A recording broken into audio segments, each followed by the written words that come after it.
¿qué es la fe? Con signos de interrogación.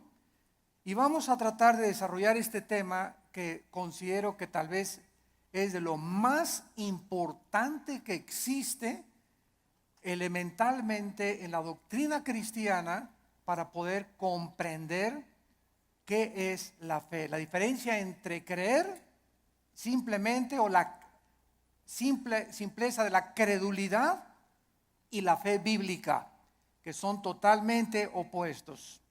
Dice Hebreos 11:6, pero sin fe es imposible.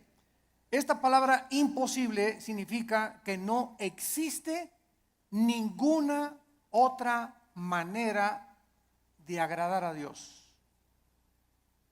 Ya sea que cuando yo obedezco el mandamiento, maridos, amen a vuestra esposa, la amo porque por la fe que Dios me ha puesto y me ha dicho que yo tengo que hacerlo. Si mi motivación no es la fe, no sirvo. Cuando yo doy dinero a la obra de Dios, tiene mi motivación que ser por fe, agradando siempre a Dios. Amo a mi esposa porque quiero agradar a Dios. Amo a mi esposo porque quiero agradar a Dios. Doy porque quiero agradar a Dios. Siempre, siempre la fe tiene que estar detrás de nuestras acciones. Y si la fe no está detrás de nuestras acciones, no estamos agradando a Dios. Es imposible. La palabra imposible, insisto, significa que no hay posibilidad alguna de agradar a Dios de otra manera. Fíjense qué importante es esta conferencia. Y a continuación dice el Espíritu Santo, porque es necesario, o es implícito, que el que se acerca a Dios, ¿cómo nos acercamos a Dios? Creyendo que Él existe. Si tú te pones hoy en la mañana a orar, Señor, te pido por mi hija, mira que tiene 3 días que se fue mi hija. Oh, Señor, no tengo trabajo. ¿Tú crees que te estás acercando a Dios con fe? Bueno, primero tranquilízate, cálmate, tómate un chocho tal vez, ¿verdad? Para que te aplaques. Pero en un estado emocional donde está, Señor, por favor, etcétera, etcétera, es como si dijeras a Dios, tú no puedes, Señor, contestarme. Estoy lleno de aflicción y tú no puedes realmente contestarme. Pero yo me acerco a Dios y le digo, Padre, te doy gracias porque mi hija está en tus manos. Te doy gracias porque el trabajo que tengo por delante está en tus manos.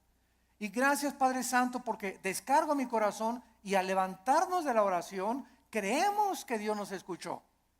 Pero si tú te levantas después de orar con la misma aflicción, con la misma tensión, con el mismo estrés, con la misma ansiedad, vuélvete otra vez a hincar, porque no has agradado a Dios.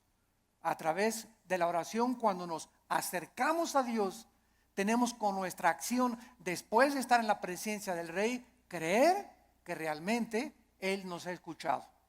Y además hay que creer otra cosa, que Él es galardonador. O sea que Dios nos va a recompensar todo vaso de agua que nosotros demos, un simple vaso de agua a cualquier persona en el nombre de Jesús. Dios no es olvidador ni deudor para olvidar lo que Él nos tiene que dar, para bien o para mal. Muy bien, vamos pues en el versículo 1 a tratar de encontrar alguna definición que nos ayude a sentar nuestras bases de qué es la fe para comenzar a construir arriba del versículo 1. Es pues la fe la certeza.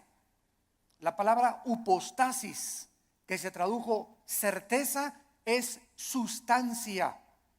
La fe es una sustancia, es algo real, es una seguridad.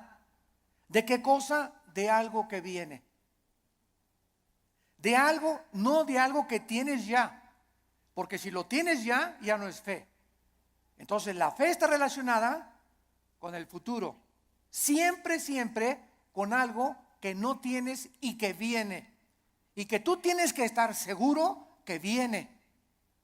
No tengo trabajo ahorita, tengo 3 días sin trabajo, 2 semanas sin trabajo, pero Jehová es mi pastor. Como decía mi esposa hace unos momentos, declaro que soy tu hijo, que nada me faltará. Yo voy a mantener mi paz. Mi hijo se fue, mi hija se fue, no tengo trabajo, pero yo tengo la seguridad, la certeza que aunque no lo tengo ahorita, aunque no veo ahorita a mi hija que se componga, ni mi hijo que se componga, y aunque no veo ahorita prospectos del trabajo, lo creo, lo tengo seguro porque tú lo has dicho. No he visto justo desamparado a su descendencia que mendigue el pan. Yo sé que tú me vas a dar el trabajo, Señor. Yo sé que tú me vas a sacar adelante. ¿Por qué? Porque así lo dice tu palabra. Y esta seguridad que tú tienes, dice a continuación, es una convicción, aunque tú no lo estás viendo. Muy bien, vamos pues a tratar de explicar más claramente esto. La fe está relacionada con el futuro y con lo invisible. Con lo futuro y con lo invisible. Porque es algo que esperamos en el futuro, ya sea en 3 horas, 4 horas, mañana, pasado un mes, un año, no sé. Y al mismo tiempo es algo que no podemos percibir con nuestros 5 sentidos. En el momento en el que nosotros veamos algo, ya no es fe. Porque la fe está relacionada con lo invisible. En el momento que lo veo, ya no es fe. Por eso cuando alguien dice, si yo veo un milagro, voy a creer, esto es la antítesis de la fe. Porque es totalmente lo contrario. Primero tenemos que creer, como lo vamos a ver, para ver. ¿Me están siguiendo? No es ver para creer, sino creer primero para que después puedas ver la gloria de Dios manifestada. Muy bien, la fe es la certeza, es una seguridad de algo que esperamos y es una convicción de algo que nosotros no vemos. Esta certeza, ¿quién nos las da? Porque necesitamos una certeza y necesitamos una convicción para que nuestra fe sea sólida y esté basada en un buen fundamento teológico. Esta certeza nos las da la Biblia. Porque solo en la Biblia puedes encontrar las promesas que son futuras para nosotros. Dice Dios, si tú siembras escasamente, recoges escasamente. Si tú siembras abundantemente, recoges abundantemente. Si tú amas a tu esposa como Cristo amó la iglesia, no te imaginas las bendiciones que vendrán sobre tu vida. Si tú no amas a tu esposa como te estoy mandando en la palabra de Dios, las promesas mías que te tengo preparadas, no las vas a poder ver. Porque no has creído. Porque para que puedas ver la bendición en tu matrimonio, para que puedas ver la bendición en tu noviazgo, para que puedas ver la bendición económica en tu vida y en tus negocios, antes tienes que creerle a Dios y poner en práctica o en acción lo que Dios dice en su palabra. Y la convicción, ¿quién nos las da? El Espíritu Santo. Entonces tenemos íntimamente relacionadas a la Biblia con el Espíritu Santo. No podemos jamás divorciar al Espíritu Santo de la Biblia, ni la Biblia del Espíritu Santo, porque el Espíritu Santo es el autor de la palabra de Dios. Entonces necesitamos entender que el Espíritu Santo es un espíritu de santidad, ¿verdad? Es el espíritu de verdad, es el consolador. Entonces, si yo tengo el Espíritu Santo y quiero caminar con el Espíritu Santo y Él es santo, ¿podrán caminar dos juntos si no estuvieran de acuerdo? No, ¿verdad? Para que yo camine con el Espíritu Santo, tiene que haber santidad en mi vida, porque Él es santo y me toma de la mano. Pero el momento en el que yo camino sin santidad o comienzo a caminar en pecado en la vida, inmediatamente rompo mi comunión con el Espíritu Santo. Me suelta, es tan sensible como una paloma el Espíritu Santo. Inmediatamente vuela, no se hace a un lado y me encuentro caminando yo creyendo que Dios está conmigo, creyendo que el Espíritu Santo está conmigo, y estoy caminando en la carne. Es lo que se llama caminar en la carne. Y la carne es muy consagrada, La carne es muy religiosa. La carne adora a Dios y por acá y por allá, y sin embargo podemos hacer muchas cosas sin la ayuda de Dios en nuestra vida. Muy bien, veamos ahora que entonces la fe está relacionada con dos realidades eternas e invisibles, con Dios y su palabra. La verdadera fe bíblica está limitada a la Biblia. En otras palabras, hace algún tiempo recuerdo que unas personas me dijeron: Armando, ¿por qué eres tan incrédulo? ¿Por qué no crees que el orito que está cayendo del cielo lo manda Dios y las piedras preciosas que están cayendo en nuestra iglesia son de Dios? Y yo les contesté sencillamente: porque Dios no me manda a creer eso. Yo creo lo que la Biblia dice, pero el hecho de creer cualquier fenómeno o cualquier acción, aunque sea milagrosa, no implica que sea de Dios. Porque el diablo puede hacer fenómenos y puede hacer milagros también. Entonces no me pueden nadie catalogar, ni tampoco a ti clasificarte como que eres un incrédulo y no lo crees. Claro que lo creo, pero si está en la palabra de Dios. Pero si yo encuentro en Proverbios capítulo 2 que la Biblia me manda y me dice que busque la sabiduría y no las piedras preciosas y no el oro, ¿qué me está diciendo el Espíritu Santo con estas experiencias que se están manifestando en muchas iglesias? Que estas iglesias están tanto en la carne, que está ahora siendo engañadas. Pues quieren eso, quieren circo, maroma y teatro, quieren ver milagros, pues eso les voy a dar, como hizo Dios con los judíos en el desierto. ¿Quieren comida? Pues se las voy a dar hasta que les llegue hasta aquí. Y los atascó de codornices hasta que los volvieron al estómago. Este es un juicio de Dios. ¿Por qué? Porque Dios nos busca que busquemos sabiduría y que no busquemos, ¿verdad?, las cosas que está cayendo ahorita del cielo. Y mira, hermano, le digo, es más diamantina que nada, hombre, esas menso. La fe está relacionada, está íntimamente ligada a la Biblia. Nuestra fe no es un trapo ungido. Hermano, voy a ir al río del Jordán. Y cuando vaya a Israel, voy a meter una botellita el agua del Jordán y me la voy a traer y me la voy a echar cuando esté enfermo. O la voy a poner ahí, le voy a ya casi una veladora. Voy a traer agua del Jordán y me voy a bautizar del río Jordán. El agua del río del Jordán y el agua del río Bravo y el agua del río Nilo y el agua del río Támesis en Inglaterra es exactamente igual. El río Jordán no tiene propiedades milagrosas. Es el agua de un río donde hace 2000 años el Señor Jesucristo fue bautizado, pero el agua no tiene nada de milagroso. El río es como cualquier otro río, y el hecho que Jesús y el Bautista hayan bautizado ahí no significa que va a ser agua milagrosa. Estamos retrocediendo otra vez a Roma, a la agua bendita. Antes entraba a la iglesia y le metía la mano y me hacía por mí que agua bendita, porque le hicieron así y le atribuían propiedades milagrosas. Esto se llama hechicería. Esto es vulgar hechicería, atribuirle a un objeto, a agua, trapitos o cualquier cosa, poderes milagrosos. Esto es hechicería.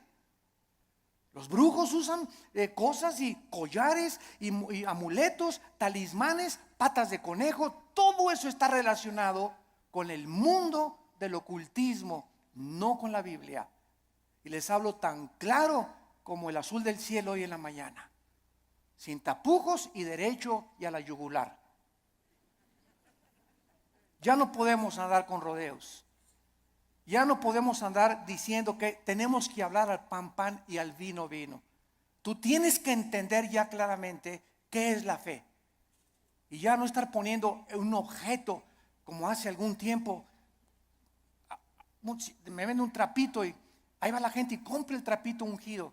O te mando este anillo que lo compré en Jerusalén. O este collar que tiene propiedades y porque este predicador en tal parte lo anunció, y van y lo compran y se lo cuelgan y le atribuyen propiedades milagrosas, o ponen el trapito debajo de la almohada y se les va a quitar el dolor de cabeza, o va a traer que la maldición se va a ir de su casa. Todo eso está relacionado con el mundo de la hechicería. Eso ya no es fe. Y esa hechicería está entrando a las iglesias cristianas. ¿Por qué? Bueno, hace 2000 años en la iglesia de Gálatas, en Gálatas 5, versículo 1, el apóstol Pablo, si alguien no lo cree, les dice a los Gálatas: ¿quién los fascinó para no oír la verdad? Y esa palabra fascinar en el griego es hechizar. La iglesia de Galacia estaba hechizada, estaba controlada por demonios que habían entrado en falsos maestros y pastores que esta iglesia tenía, y que les estaba enseñando a los cristianos: es que no es suficiente la muerte de Cristo, necesitas circuncidarte, no necesitas poner árbol de Navidad, no necesitas hacer estas cosas, necesitas ahora agregarle a la obra de la cruz algo extra. Cuando la Biblia dice que cuando Cristo murió en la cruz del Calvario, se finí, caput, se acabó, consumado es. No hay nada que agregarle a la muerte de Cristo para el perdón que hemos recibido. Tratar de, después de la gracia de Dios, decir que necesitamos hacer ciertas cosas para completar la obra de Cristo, estamos llamándole que fue incompleta la muerte de Cristo, y esto es una herejía. Hace algún tiempo, bueno, más bien no algún tiempo, hace algunos días, me entrevistaron en un programa de televisión. Y una de las preguntas que siempre me hacen en Colombia, en Guatemala, donde quiera que voy, es: ¿qué se pierde la salvación? Siempre me preguntan esa pregunta. ¿Por qué? Porque el 65-70% de la cristiandad cree que se pierde la salvación. ¿De dónde sacaron esta doctrina? De un hombre llamado Jacobo Arminio, que enseñó, y porque hay 5 versículos de la Biblia, nada más 5 contra más de 500 versículos en la Biblia que enseñan que la salvación no se puede perder. Además que es ilógico teológicamente. Entonces, estos 5 versículos parecen enseñar que la salvación se pierde, como si que te borraré del libro de la vida y que te apartaré y la rama, Juan 15, serán cortados, etcétera, etcétera, que parece indicar que la salvación se pierde. O segunda de Pedro capítulo 2, 22 al 24, que el perro regresa a su vómito, la puerca lavada a lavarse en el lodo. Pero sin embargo, cuando estudiamos estos versículos, nos damos cuenta que los sacaron de su contexto. Miren, es tan simple como esto. Cuando una persona dice que se pierde la salvación, ¿qué está diciendo? Síganme con cuidado. Está diciendo que al llegar al cielo, Pedro le va a decir: a ver, Pancho Pantera, ¿por qué te voy a dejar entrar al cielo? Y tú le vas a contestar: por la gracia de Dios, más me porté bien. Igual a la salvación. Eso es lo que se está diciendo. O sea que la gracia de Dios no fue suficiente. Ahora que ya soy salvo, necesito portarme bien, porque si no me porto bien, pierdo la salvación. Entonces, ¿qué salvación nos dio Dios? ¿Temporal o eterna? Dicen Hebreos 9 y Hebreos 10 que nos hizo eternamente perfectos y santificados. En el momento que recibes a Cristo, recibes la eternidad. Estamos ya en el reino de Dios espiritualmente. La eternidad está dentro de nosotros ya. Pero, y ahora en segundo lugar, ¿por cuántos pecados? Apunta todo esto para que te defiendas. ¿Por cuántos pecados murió Cristo en la cruz? ¿Por los pasados, por los presentes o por los futuros? Por los pasados, los presentes y los futuros. Entonces, si existe un pecado que diga que nos hace perder la salvación, Cristo tendría que volver a morir. Cristo tendría que volver a pagar por ese pecado que te hizo perder la salvación. Porque la muerte de Cristo solamente te perdonó los pasados, pero los que tú cometas, tú eres responsable. Y si hay alguno que cometas, entonces Cristo tiene que volver a morir. Y entonces ya Cristo no murió por los pecados pasados, presentes y futuros, sino solamente por los pasados. Porque los que estás cometiendo, tendría Cristo que estar muriendo muchas veces para estar pagando por ellos. Ahora, si tú cometiste un pecado que te hace perder la salvación, la pregunta de los 64,000 pesos es, ¿cuál es, Pancho? ¿Qué pecado nos hace perder la salvación? Dice 1 de Juan, la sangre de Cristo nos limpia solo de algunos. Eso dice, ni el homosexualismo, ni el divorcio, ni el transexualismo, ni el robo, ni el crimen, ni el asesinato, ninguno de estos pecados es el pecado imperdonable. Ninguno de estos pecados es la blasfemia contra el Espíritu Santo. El único pecado que no tiene perdón no lo pueden cometer los cristianos, solo los no cristianos, que es la blasfemia contra el Espíritu, rechazar la gracia de Dios. Hechos 7, 51 y 52, que es el pecado que cometieron los fariseos. Que después de ver, después de oír al Hijo de Dios, después de oír la predicación de la palabra, no te quiero, no te quiero, no te quiero. Pero un cristiano, 1 Corintios 12, 2, no puede por el Espíritu ni siquiera blasfemar o maldecir al Espíritu Santo. Antes de ser cristianos, todos blasfemamos el nombre de Dios. Todos blasfemamos contra el Espíritu Santo antes de ser cristianos, ¿no es verdad? Todos cometimos pecados tremendos. Ahora, cuando nos muramos, otra pregunta, cuando nos muramos, ¿cuántos van a morir perfectos? ¿Dónde está San Anastasio por aquí? O Santa Rita de Casia. Cuando muramos, vamos a morir en pecado. A lo mejor hoy en la mañana le grité a mi esposo y me muero a las 2 de la tarde, ya me morí en pecado. A lo mejor hiciste una mentira a las 3 de la tarde y te da un ataque al corazón a las 7 de la noche, ya te moriste en pecado. Te pasaste un alto, ya te moriste en pecado si chocas. Todos nos vamos a morir con algún cierto de pecado, pero esos pecados ya fueron puestos en la cruz del Calvario. Entonces tendríamos que ir al purgatorio para pagar por esos pecados con los que morimos y no los pudimos confesar. Todo esto es absurdo y irracional teológicamente. Y podemos continuar así con los pactos, con la gracia. ¿Qué es la gracia, no? Entonces decir que se pierde la salvación es decir que es la gracia más portarme bien o hacer buenas obras para poder entrar al cielo. La fórmula está equivocada totalmente. Estás reprobado químicamente en la teología. La fórmula es la gracia más nada igual a la salvación. Las buenas obras que nosotros hacemos no son para salvarnos. Ya Cristo pagó por todas mis malas obras pasadas, presentes y futuras. Mis buenas obras que ahora hacemos, síganme con cuidado, Virgen del Socorro. Las buenas obras que nosotros hacemos después de la salvación solamente son para la entrega de recompensas o la pérdida de recompensas en el tribunal de Cristo. El cristiano ya no va a ser juzgado por sus obras en cuanto a la salvación, sino en cuanto a las recompensas. Y la fidelidad va a ser altamente recompensada por Dios. Un vaso de agua que hayamos dado, lo que hemos hecho en el nombre de Dios, pero no está relacionado ya con la salvación. Ya hemos sido justificados por la fe, ya hemos sido santificados y ya hemos sido glorificados desde antes de la fundación del mundo.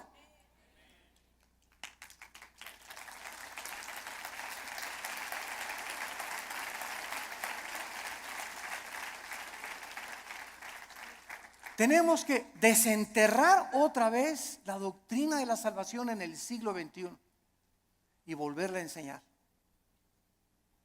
claramente, porque el pueblo de Dios en los errores en que está cayendo es por no tener bases teológicas firmes, doctrinales, de una doctrina elemental como la gracia y la salvación. Y por todos lados, porque todo el mundo lo cree, yo también lo creo. Demuéstramelo con la Biblia y lo voy a creer entonces. Pero no voy a creer que porque todos creen que se pierde la salvación, yo voy a creer que se pierde la salvación. Yo te lo demuestro y se los dije en la televisión, tenemos el debate con el que quiera y se lo demostramos, ¿verdad? Que es absurdo seguir creyendo que se pierde la salvación. Ahora muchos dicen, bueno, como ya no pierdo la salvación, me voy a portar ahora sí, le voy a dar vuelo a la hilacha, ¿verdad?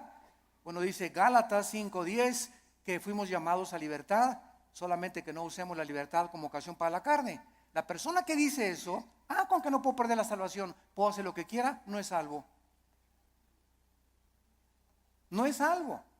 Porque si tienes al Espíritu Santo, no vas a tratar de aprovecharte y tomar la gracia de Dios como una licencia para pecar. Eso demostraría Romanos 6, que pues pecaremos para que la gracia de Dios abunde. De ninguna manera, porque los que hemos muerto con Cristo, ¿cómo vamos otra vez a pecar? O a tratar de pecar voluntariamente. Ya demostraría que ni siquiera tenemos la salvación. Bueno, esto es importante en relación con la fe. Y vamos a ver ahora algunos ejemplos de la fe en algunos versículos en el Antiguo y en el Nuevo Testamento. Vamos a ver en primer lugar el Salmo 27, para que veamos cómo operó la fe en el Antiguo Testamento y tengamos bases más profundas acerca de nuestra fe. Vuelvo a repetir, la fe está relacionada con el futuro y con lo invisible. La antítesis de la fe sería ver, porque caminamos por fe, no por vista. La vista queda excluida de la fe. Y si camino por vista, está excluida la fe. Una de otra están excluidas. No pueden ser las dos verdad. O camino por fe sin ver, o veo y ya no camino por fe. ¿Está claro? Es muy importante aceptar este concepto. Si caminamos por vista, ya no necesito la fe. Si camino por fe, no necesito la vista. Cada una excluye, insisto, la otra.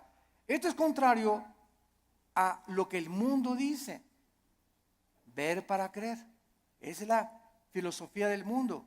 Esa es la dimensión en la que el mundo se mueve. Nosotros hemos entrado a otra dimensión totalmente, que dice lo contrario, que necesito primero creer para poder ver. Dice el Salmo 27, versículo 13, cuando David se encontraba afligido, perseguido por Saúl, sin trabajo, escondido en una cueva, criticado, sus hijos de David se volvieron contra él.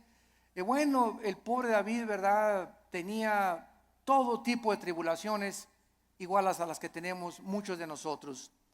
Y David nos manifiesta y nos exhibe una verdad preciosa.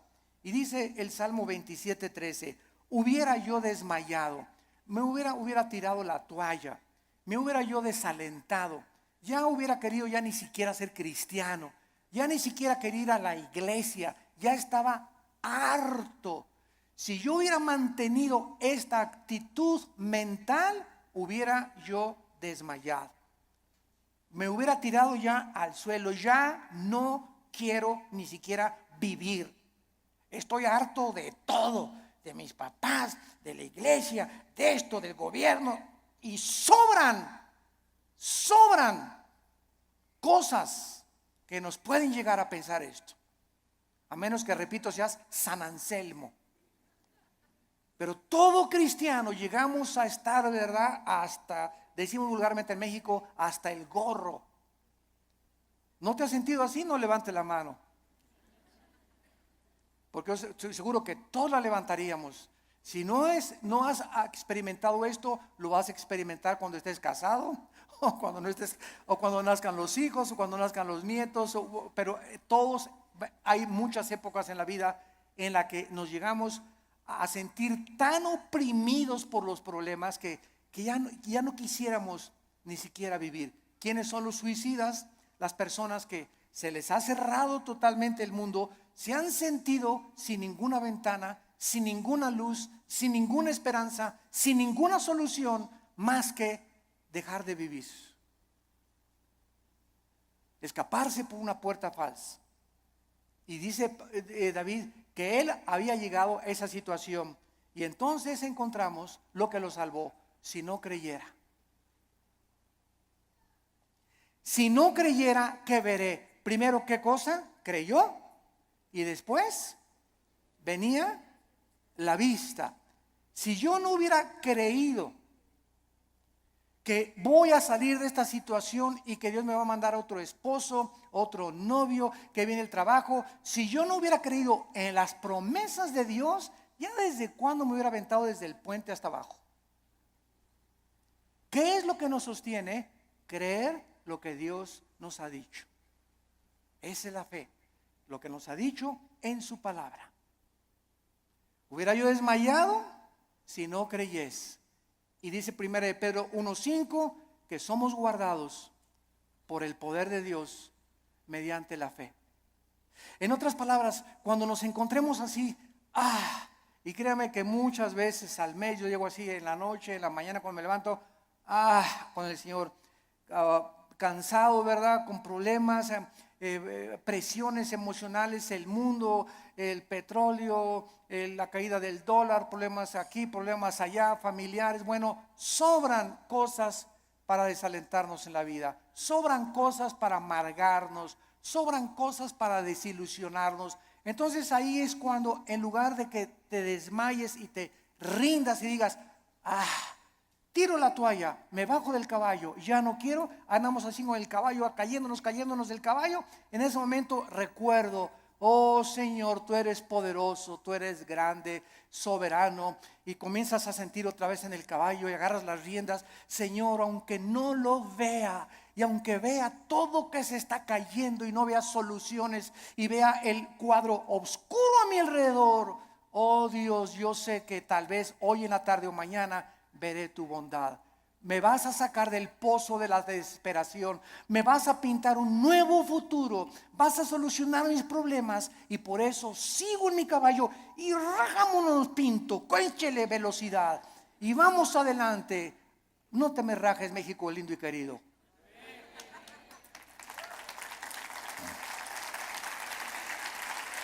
No nos echemos para atrás. Vamos 2-0. Pues ya. Puro gringote de 1.90, 1.95. No, ya no la hacemos. ¿Cómo que no la hacemos? ¿Cómo que no? Ya, ándele, ¿cómo que no la hacemos? Y eso de veras nos infunde ánimo, porque es un cuadro físico de lo que espiritualmente debemos hacer nosotros. Crecernos al castigo. Ya no hay trabajo. Y nadie me quiere. Y me dicen risitos de oro, pero tengo nariz de corcholata. ¿Sabes una cosa? Bueno, ¿por qué comenzamos a sentirnos así? Porque estamos viéndonos en el espejo, porque estamos viendo la situación, porque estamos caminando por vista. Olvídate y desconéctate de lo que ves y lo que por tus 5 sentidos entran, y conéctate con la palabra de Dios. Diario ven a la Biblia en la mañana, cargar las pilas, la energía. Chupa la fuerza espiritual que Dios tiene para nosotros, que es la que nos va a sostener. Nos separamos de la Biblia y nos vamos al suelo.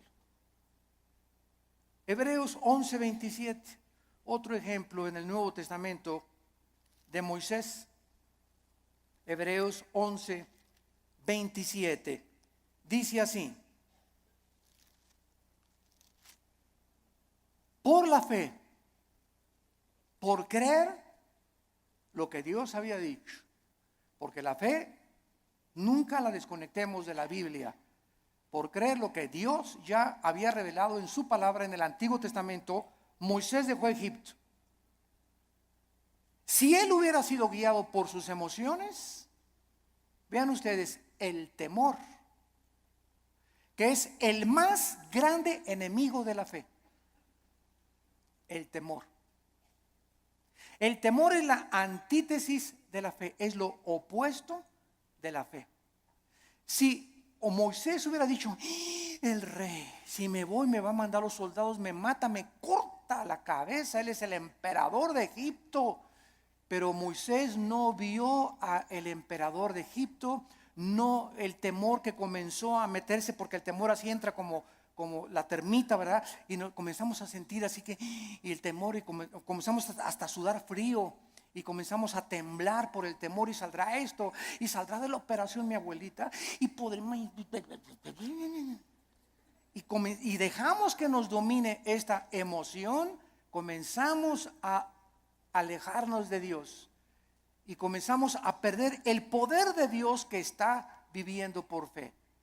Moisés dijo, antes de tenerle miedo al faraón, antes de tenerle miedo a su abogado, antes de tenerle miedo a mi suegro, antes de tenerle miedo a mi ex esposo, antes de tener miedo de nada ni de nadie en este mundo, tengo temor de Dios. Y eso fue lo que hizo Moisés. No vio el temor del emperador, los ejércitos que tenía, y dejó Egipto.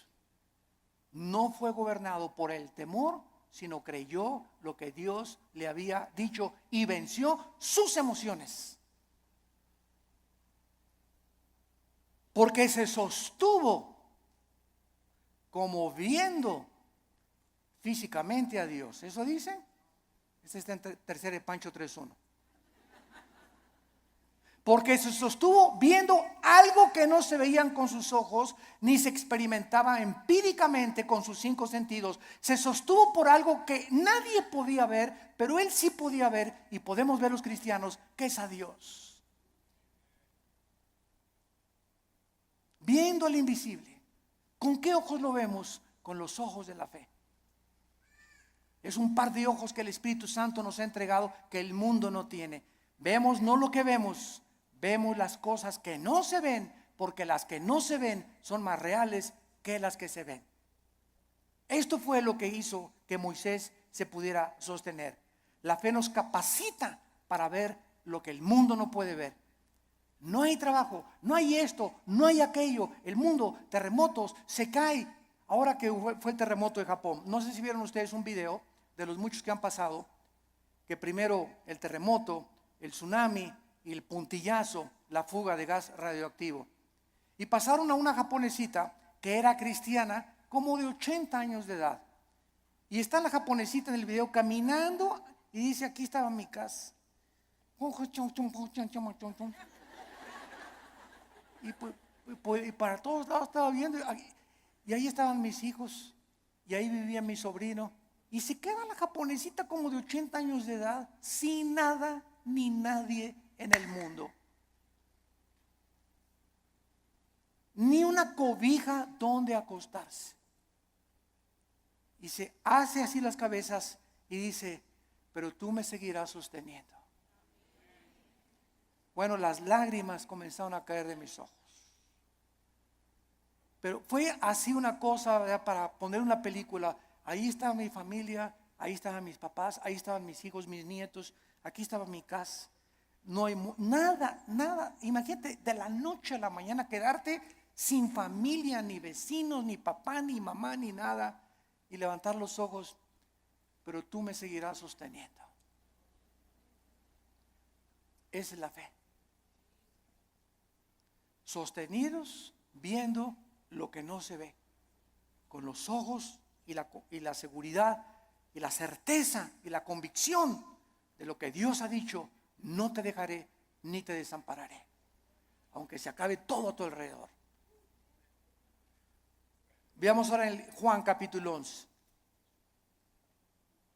Juan capítulo 11, versículo 39 y 40. Se muere Lázaro. La familia de Lázaro eran las hermanas Marta y María. Marta es un ejemplo de la mujer afanada, María un ejemplo de la mujer que se acerca a Dios. Pero las dos nos representan a todos nosotros. No porque te digas Marta vas a ser afanada, ¿verdad?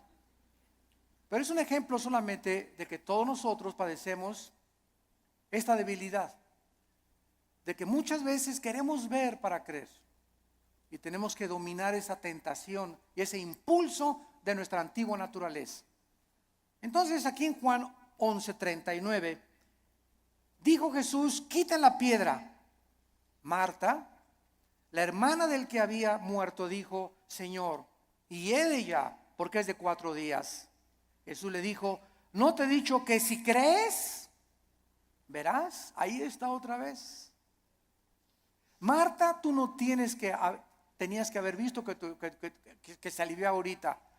Hemos llegado al punto que lo dejé morir, porque Cristo dejó morir a Lázaro. ¿Se acuerdan que cuando le avisaron? Señor, Lázaro se está muriendo? No hizo caso.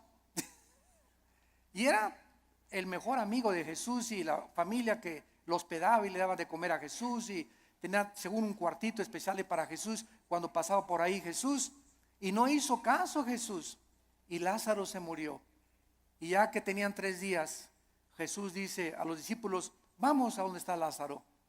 Y ahora sí, como decimos en México, ¿ya para qué? ¿Ya para qué? ¿Ya para qué? Pues ¿cómo que ya para qué? Pues eso decimos nosotros, pero no lo dice Jesús ni Dios tampoco. Y llega Jesús, los discípulos: ¿ya para qué, Señor? ¿Ya para qué? Ya pierdes tu tiempo. Y es que todo, dice Cristo, lo hice llegar a este punto, y te estoy haciendo llegar a este punto donde pierdas tu trabajo, donde tengas esa enfermedad, donde pases esto. Estoy llevando las cosas al extremo para que cuando estén en el extremo, ahí pueda yo ser grandemente glorificado por tu vida. Yo cuántas personas he visto que se enferman de cáncer y que son sanadas y que dicen: Dios mío, hasta los médicos, pero esto es un milagro. Pero si no hubiera sido esa enfermedad, no hubiera sido glorificado Dios. Si no hubieras perdido tu trabajo y un trabajo te viene milagrosamente, ¿cómo podrías decir: Señor, solo tú pudiste haberme dado este trabajo? Fue un milagro. Así como ayer la selección mexicana fue un milagro que ganara. Pero aquí no se mete, ¿verdad?, la fe. O sea, 2-0, decimos ya al 2-0, yo ya iba a pagar la televisión. La neta. Dije, ya, otra goliza. ¿Cómo nos vamos a levantar de un 2-0 con estos gigantones de gringos, verdad? Y cuando viene y te das cuenta, ¿no? Que, caray, digo, lo que no parece, se puede convertir en una realidad. Entonces muchas veces Dios deja que lleguemos a ese 2-0 y que parezca que todo está perdido. No está perdido, porque Él es Dios y Él es alguien que ha dicho: no te dejaré, desampararé, estaré todos los días contigo hasta el fin del mundo. Podemos, aunque perdiere mi padre y mi madre, con todo Jehová no me dejará, porque Él es nuestro sostén. Y le dice Cristo a Marta: si tú crees, vas a ver la gloria de Dios. Tenemos que ver espiritualmente para poder creer. La gloria no puede venir hasta que no creamos. Por ejemplo, en el área económica, en el área matrimonial, en el área de relaciones sociales, en el área de nuestras amistades, en todo esto se cumple primero creer para ver. Dios le dice a los maridos: amen a su esposa. Tú amas a tu esposa sacrificialmente y comienzas a quitar todas las imágenes de otras mujeres de tu vida, etcétera, etcétera, y ve Dios tu fidelidad mental y espiritual, porque los pensamientos no le engañan a Dios. ¿Qué hace Dios cuando un hijo está haciendo lo que la Biblia dice porque quieres agradar a Dios? Te bendice. No te imaginas cómo te bendice. Señor, pero que tú ya tiene 20 kilos de más, Señor. ¿Cómo tú? ¿No puedes cambiar una llanta vieja por una nueva? Como dicen en Guanajuato, ¿verdad? Y sabes una cosa, que cuando estamos casados no es solamente la pasión. La pasión dura la luna de miel 3 o 4 días y dura también en el triunfo del amor. Pero todas esas pasiones que tú ves y esos enganches que se dan, esas cosas, no duran. Y claro que nos seguimos besando y todo, ¿verdad? Pero entonces ya entras al matrimonio y ya entras a un nivel donde no solamente es pura pasión, hay problemas y bajadas, y comienzas a entrar a una madurez donde maduras con tu esposa y te das cuenta que es una relación que tiene que durar toda la vida hasta que la muerte nos separe, porque está basada en un cordón de 3 dobleces, que es Jesucristo. Entonces ya no está basada tanto en el físico como en una relación espiritual, porque los matrimonios que duran son los matrimonios que los dos son discípulos de Cristo. Cuando dos caminan hacia Dios, es como un triángulo. Dios está en la punta del triángulo y aquí está el hombre y la mujer. Cuando el hombre y la mujer caminan los dos siguiendo a Cristo, cada vez están más cerca el uno con el otro, porque más cerca están de Dios. Y ya podemos vencer esas cosas de: cámbiame, la verdad. Oye, es que no vas a tener Miss México toda tu vida. ¿Qué querías, verdad? Que tu esposa te durara así.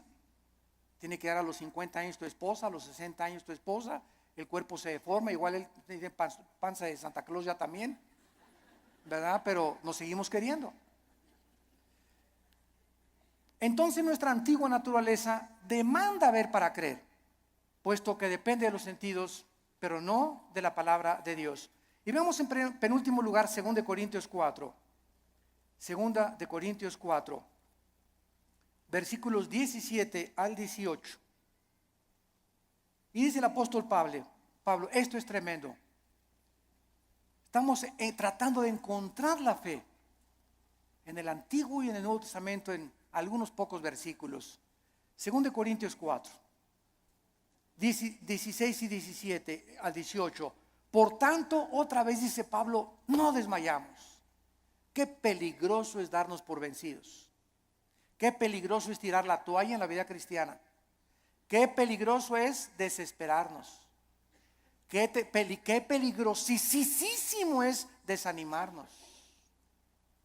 Qué peligroso es. Porque cuando un cristiano es animado, se te viene una horda de demonios que van a agravar tu situación. Se va a convertir en una cosa crónica en tu mente. Vas a comenzar a sufrir unas depresiones. Las personas que sufren de depresión continua, todos somos deprimidos de vez en cuando. Pero cuando somos deprimidos ya 3, 4, 5 días deprimido, estás bajo ataque del maligno. Porque el fruto del Espíritu es paz, gozo y amor. ¿Por qué has llegado a esa situación que estás así, que ni te toquen porque brincas? Porque tienes una semana, 2, 3 semanas que te soltaste la palabra. Y comienzas a desmayar porque no estás aferrado a la palabra de vida. Por tanto, no desmayamos, dice el apóstol Pablo. Antes, aunque nuestro cuerpo exterior se va desgastando, el interior no obstante se renueva de día en día. ¿Saben ustedes que lo peor que existe para una persona es verse en el espejo? Bueno, claro que tenemos que peinarnos, ¿verdad? Y rasurarnos, etcétera, etcétera. Pero cuando ves, ya tengo 50 años, viejito ya. No, ya tengo 70, ya para qué, ya voy de salida. ¿Cómo que vas de salida a los 70 años? Ya tengo 80, ya voy de salida, ya para qué. ¿Cómo que vas de 80? A los 80 años Moisés fue llamado por Dios. A los 80 años Caleb le dijo a Josué, dame más montañas para conquistar. Cuando comenzamos a vernos físicamente, no, pues es que dicen que a los 60, a los 70 se deteriora el cuerpo. Eso dice la ciencia, pero dice uno de los salmos que cuando nosotros confiamos en Dios, seremos fructíferos como las palmeras, tendremos fuerzas como las del búfalo y creceremos como los cedros del Líbano para continuar anunciando la justicia de Dios. ¡Qué viejo ni qué viejo! Dejemos que nuestro cuerpo se siga desgastando. Yo les he hablado tantas veces de nuestra abuela materna que murió hace algún tiempo, de 97 años de edad. Mi abuelita 97 años ya no usaba bastón. Nunca se convirtió a los casi 80 años de edad, después de haber sido 30 años presidenta de la Acción Católica de México. A los 80 años de edad, vivió todavía 17 años más a los 97 en sus 5 sentidos. Y se levantaba a las 7 de la mañana, se emperifollaba y se ponía su loción Sanborns, se cubría todo, ¿verdad? Y caminaba, era la loción famosa en aquel tiempo, ¿verdad? Y la más barata también. Y estaba a los estudios y la llevaba a los estudios en la mañana y en la tarde. ¿Ahora dónde vamos, hijito? Me decía a las 5 o 6 de la tarde el domingo. Le digo, abuelita, tú a tu casa y yo a la mía, le decía. Porque todavía traía cuerda a los 95, 96 años, traía cuerda todavía, porque, a ver, y vamos a ver una película mejor de Walt Disney, ¿no? Y llévame a cenar, abuelita, que me desgastas, abuelita, me dio más de 50 años de edad, pero ¿qué era lo que la sostenía ella? Y que era, nunca, siempre el gozo, siempre contenta, ¿verdad? Regañando a todos y por aquí y por allá. Se parece mucho a mi mamá, ahorita usted la conoce, a la generala y mamá, ¿verdad? Sobre todo los que van a Liti. Pero esa es energía que necesitamos tener. Y no estar, ya tengo, cacle. El interior se va renovando. Y este cuerpo corrupto vas a echar a los gusanos y al panteón y vamos a resucitar. Así como una semilla contiene un árbol y fruto y ramas, esa semilla, ahí está todo. Así cuando se siembra va a resucitar en un cuerpo glorificado. Y nos vamos a ver, y cuál cacle ni cake nada, ¿verdad? Sino que tenemos que mantener esa energía y esas fuerzas, esas ganas para vivir para Dios. Porque los que se mueren pronto son los que no tienen ganas de vivir para Dios. Ya, para que ya yo llegué, ya voy de salida. Tienes que hablarle a tus nietos y tienes que hablarle a tus viejitas y tienes que ir a los asilos a predicar. No te encierres nada más, cacle. Nada, hay mucho que hacer todavía. La energía la tenemos por dentro y olvídate por afuera. No te veas en el espejo, ve lo que Dios está haciendo internamente con tu alma. Dice Pablo, porque esta leve tribulación momentánea, miren nada más cómo considera Pablo la vida. En primer lugar, los problemas, las aflicciones y los sufrimientos son leves. Dice Pablo, es como si un mosquito me hubiera picado. Todo lo que he sufrido, las pedradas, la persecución, me arrastraron, mis hijos me dejaron, a mi esposa las violaron, fui castigado por Dios. David y Pablo, todo lo que sufrió y lo encerraron en la cárcel, todo ha sido leve y además temporal, momentáneo, porque Pablo no veía y como un perro, pobre de mí, ya no me quieren ni mis nietos, se acuerdan de mí, ya nadie me quiere. Y comienza a ser como un perro ahí en el rincón y lamiéndote tus heridas y compadeciéndote, y esa autolástima que va a hacer que te hundas y te pintes más rápido. Que te vayas, más rápido. A veces me olvida que no estoy con los jóvenes. Es leve y es temporal. Produce en nosotros un cada vez más excelente peso de eterna gloria. No mirando las cosas que se ven. No mirando las cosas que se ven. Ahí está otra vez la fe. Si miran las cosas que se ven, nos desmayamos, nos desanimamos, nos hundimos. Miremos las promesas de Dios, sino las que no se ven, porque las que se ven son temporales, pero las que no se ven son eternas. Gracias por tu palabra, Señor. Señor, gracias por alimentarnos, edificarnos, animarnos con tu palabra. Gracias por aclararnos tantos conceptos que están siendo atacados. Estamos siendo invadidos por doctrinas extrañas que se han acabado aceptando como si fueran la verdad. Regresemos a la Biblia. Volvamos otra vez a abrir las páginas santas de la Biblia para que el Espíritu Santo alumbre nuestro entendimiento y podamos ver la gloria de Dios en la faz de su Hijo Jesucristo. Gracias porque sin esta fe, sin creer en lo que tú nos has dicho, no existe ninguna otra manera en que te podamos agradar, porque así tú, Señor, lo has determinado. En esta mañana muchos de ustedes que nos ven a través de la televisión y aquí presentes, tal vez eran crédulos y tú le llamabas fe a lo que te habían enseñado en tu familia o en tu religión, sin saber en qué estaba basada lo que te habían enseñado. Pero la fe requiere de conocimiento, porque necesitamos conocer, porque viene por el oír y el oír por la palabra, para que tenga una fe que salve tu alma. Ven a Cristo en esta mañana, entrégale tu vida.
señales de los últimos tiempos.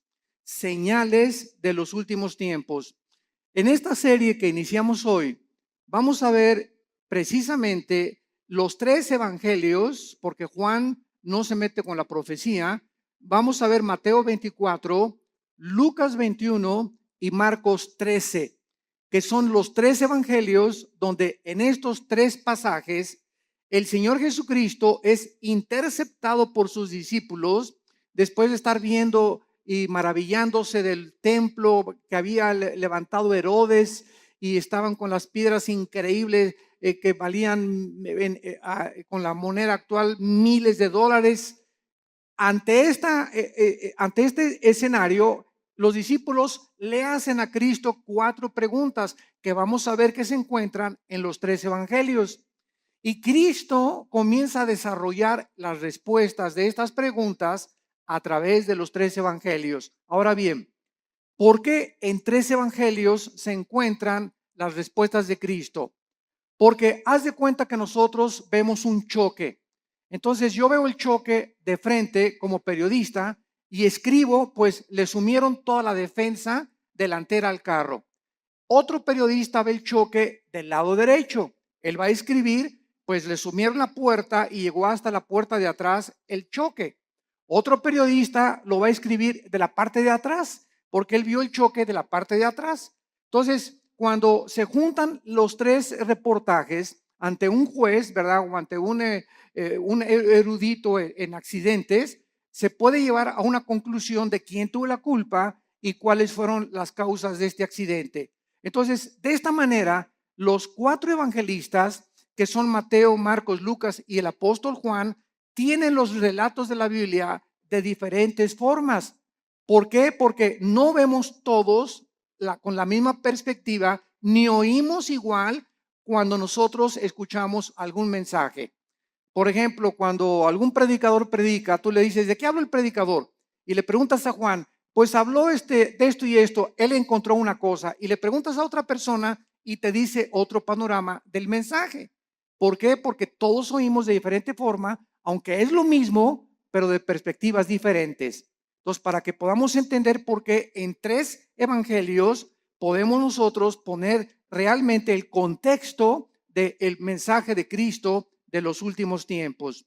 Vamos a ver ahorita, vamos a leer 2 pasajes, Mateo 24, del 1 al 3, y Lucas 21, del 5 al 7, para comenzar y tener el inicio de esta serie de conferencias que se los garantizo va a estar preciosa. He tratado de, así con lupa, con microscopio, examinar los versículos, profundizar lo más que pueda. Hemos dado muchos mensajes del Apocalipsis, de los últimos tiempos, de Daniel.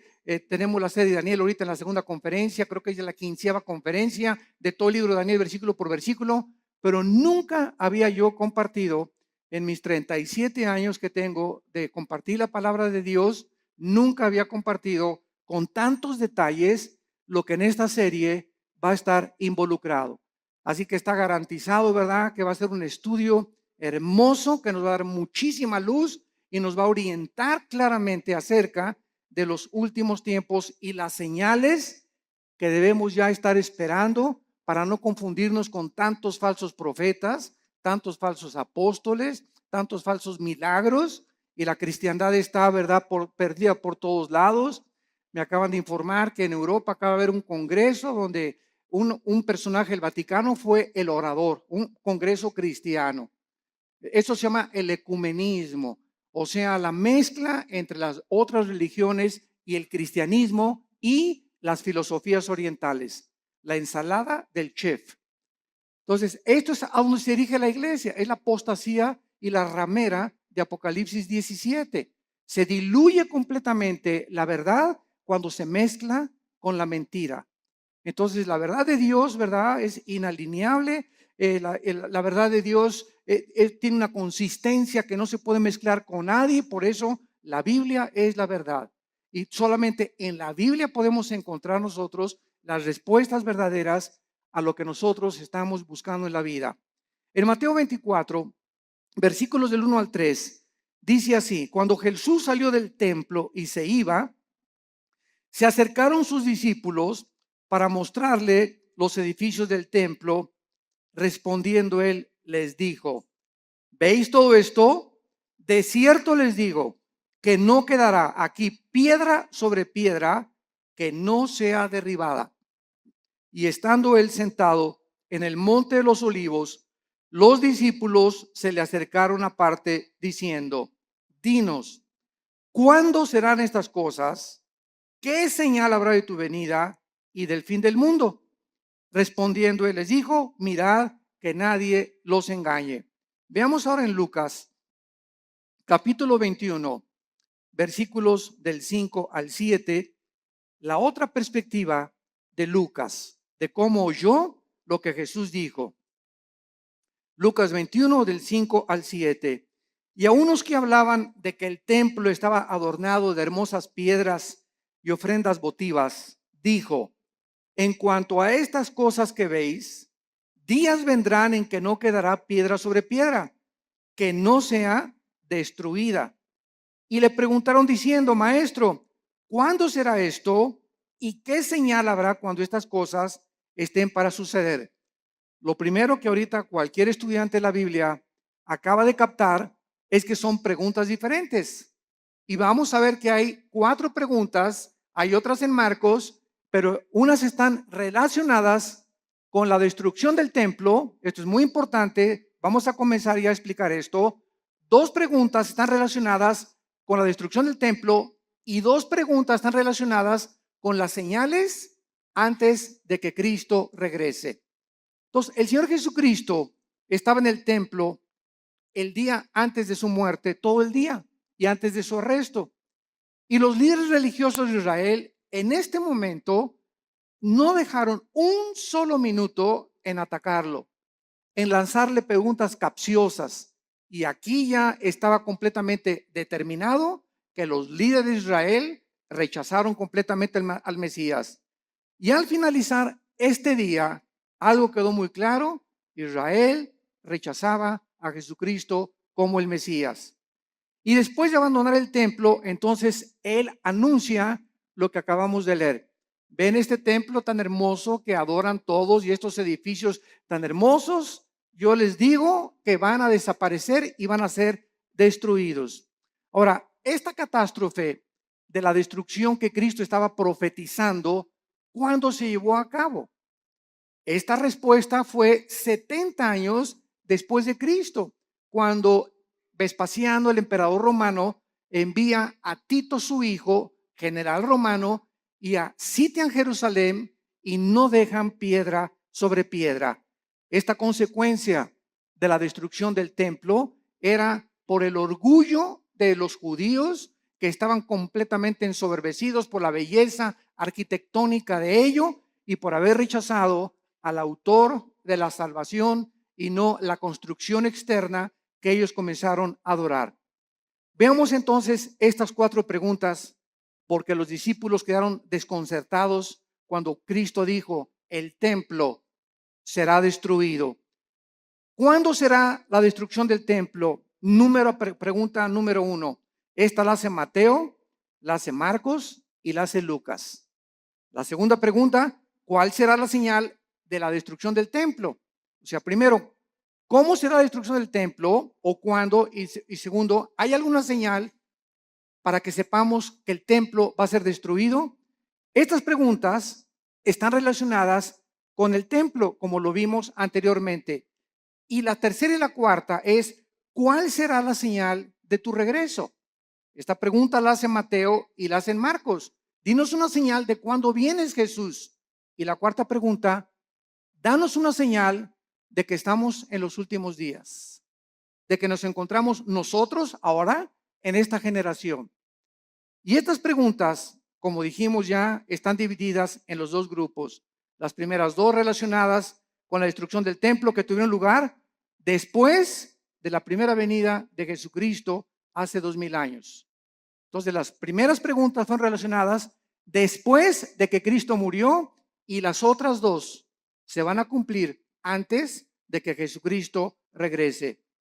Pero noten ustedes en Mateo 24, antes de que Cristo diga cualquier señal, esto es asombroso, la advertencia que les hace. Antes de contestar las preguntas proféticas, hace una advertencia a Jesucristo. Mateo 24, versículos 4 y 5. Respondiendo Jesús les dijo, miren que nadie los engañe. O sea, él no responde ninguna de las 4 preguntas todavía.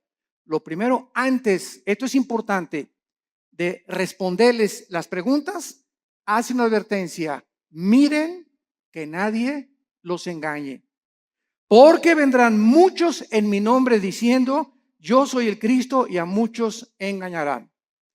Damas y caballeros, santos de Dios, muchos hemos relacionado esta respuesta de Cristo pues con los falsos profetas que han surgido, ¿verdad? Como Jim Jones y David Koresh y el Dalai Lama y el Maharashi, que fueron falsos profetas. Sin embargo, nos hemos equivocado en ubicar solamente a los falsos mesías y a los falsos cristos dentro del ámbito religioso. Y cuando nosotros conocemos la traducción de la palabra Cristo y Mesías, descubrimos que la palabra Cristo significa el ungido y el Mesías el señalado o escogido por Dios. Entonces, cuando Cristo dice, van a venir muchos en mi nombre engañando a la gente, vemos nosotros la historia principalmente en el siglo XX. Y hagamos un repaso de cuántos hombres en el siglo XX han tratado a través de la política y de la filosofía. Dejemos a un lado la religión, a través de la política y la filosofía han tratado de traer el paraíso al mundo. Han tratado de volver a restablecer un sistema de gobierno o una ideología en la que esa es realmente la solución para los problemas del mundo. Tenemos a Carlos Marx, que quiso traer el paraíso o el éxito a través de la lucha de clases. De que si la proletariado vencía a la burguesía, entonces la sociedad iba a vivir igualitariamente, equitativamente, y se iba a acabar la pobreza y se iban a solucionar los problemas, porque el problema desde la perspectiva de él era traer el paraíso, traer una nación o un sistema o una ideología, que es la ideología marxista-leninista, para solucionar los problemas del mundo. Y hasta ahorita todavía, a pesar de que la historia nos muestra que ha fracasado, ¿verdad? Se sigue buscando porque el anhelo del hombre es recobrar el Edén. Lo que perdimos en el Edén está vivo dentro del corazón humano. Todos estamos buscando una mejor sociedad, más justicia, paz en el mundo, y tenemos 6,000 años de historia y no hemos visto ningún líder, ningún filósofo, ningún ideólogo, ningún político que haya podido decir, esta es la solución, este es el sistema perfecto, el gobierno perfecto, la filosofía perfecta. Todos han sido intentos de qué cosa?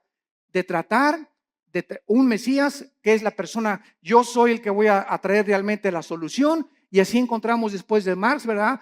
Estamos Marx a Lenin, tenemos a Hitler, lo mismo, ¿verdad? No, vamos a crear una superraza aria y vamos nosotros a conquistar Europa. Y todos tienen esta idea de abarcar territorio, conquistar los conquistadores, Alejandro el Magno, Aníbal, Carlomagno, Napoleón Bonaparte. Es la historia de hombres que han tratado de abarcar territorio y llegar a un punto donde gobiernan al mundo o que ninguno lo ha podido lograr, para que de esta manera, ellos equivocadamente piensan que nos dan a la humanidad el paraíso que estamos buscando. Y así tenemos, ¿verdad?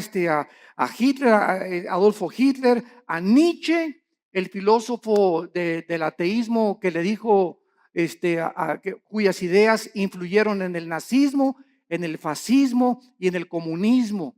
¿Quién era Friedrich Nietzsche? Un alemán que murió en el siglo XIX, siglo XX, y él dijo que había un superhombre que se podía crear y que él estaba influenciado por ciertas filosofías del Medio Oriente para crear a una super raza donde este superhombre no podía ser humilde, no podía ser manso, no podía ser misericordioso, porque estos eran debilidades, así dijo Nietzsche, del carácter humano. El nuevo hombre tenía que ser fuerte, no debería de llorar, debería ser macho camacho. Y estas ideas son las que Hitler adoptó. Y cuando Hitler leyó a Nietzsche, él quiso crear una super raza. Y dijo, nos impiden los judíos, los homosexuales y los negros. Y comenzó Hitler a matar a los homosexuales, a los negros y a los judíos. Solamente fueron más de 6 millones de judíos muertos en los hornos de Auschwitz y de toda Alemania. ¿Por qué? Porque quería Hitler traer, ¿qué cosa? El paraíso. Quería traer el Partido Nacional Socialista o el nazismo como respuesta a poder el mundo ser mejor. Y así tenemos también a Muammar Gaddafi, el ex líder y dictador de Libia, que derribó un avión con 250 pasajeros saliendo de Inglaterra y que tenía un ejército de 20 o 25 guardaespaldas mujeres. Y cuando estaba solo con ellas, las golpeaba, las violaba, las drogaba a todas. Gaddafi se cambiaba 3 veces de ropa al día. En la mañana se vestía de capitán de barco, al mediodía se vestía de árabe y en la noche se vestía de africano. Era un hombre con múltiples personalidades. Era un hombre, ¿verdad? Cruel, sanguinario. Mató a su pueblo, persiguió a su pueblo y murió igual que Hussein, ¿verdad? Como un animal metido en un tubo, lo sacaron y lo violaron. Cuando lo sacaron del tubo y en la ambulancia le dieron un balazo en la cabeza. ¿Qué quería Gaddafi? Convertir a Libia. Ya no sabía él si era árabe o era africano. Y cuando los árabes lo dejaron por lo loco que estaba, dijo que me voy a hacer africano. Y después quería ser occidental.